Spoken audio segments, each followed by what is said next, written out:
আপনার আনন্দে আমাদের উদযাপন, বিয়ে হোক বা পার্টি, বহরমপুরে এবার luxury banquet hall at golden retreat. জেলায় একমাত্র পিলারলেস ব্যাঙ্কোয়েট, আছে স্পা, সালন, ক্লাব মেম্বারশিপের সুযোগও। বহরমপুর শিল্প তালুকে গোল্ডেন রিট্রিট। বেসরকারি নার্সিং হোমে কর্মরত এক নার্সের অস্বাভাবিক মৃত্যু।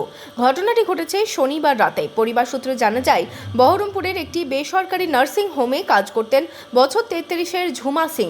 ঝুমা সিং শামশেরগঞ্জের চাচণ্ড এলাকার বাসিন্দা। দীর্ঘদিন ধরে নার্সিং এর কাজ করেন। রাতে কাজ সেরে নিজের হোস্টেলে ফেরত যান। সেখানেই বিষ খেয়ে আত্মঘাতী হয়েছেন বলে জানায় হোস্টেল কর্তৃপক্ষ। মৃতদেহ উদ্ধার করে ময়না তদন্তের জন্য পাঠানো হয় মুর্শিদাবাদ মেডিকেল কলেজ হাসপাতালে। পরিবারের দাবি, ঝুমা বিষ খাওয়ার মতন মেয়ে না, কেউ হয়তো মেরে ফেলেছে। পরিবারের তরফ থেকে পুলিশকে সমস্ত বিষয়টি জানানো হয়েছে।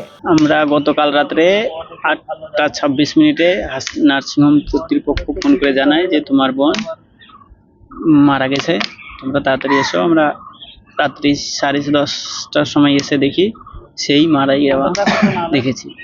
উনি এক্সপ্যাক্ট ডেট তো বলতে পারছে না, তো অনুমান করছে 7টা। নার্সিংহোম কর্তৃপক্ষ আপনাদেরকে ফোন করে জানিয়েছিলেন? আমাদেরকে নার্সিংহোম কর্তৃপক্ষ জানিয়েছে 8:26। কিভাবে মারা গেলেন?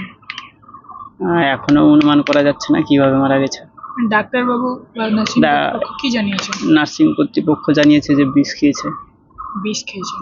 কিন্তু আমাদের অনুমান যে বিষ খায়নি।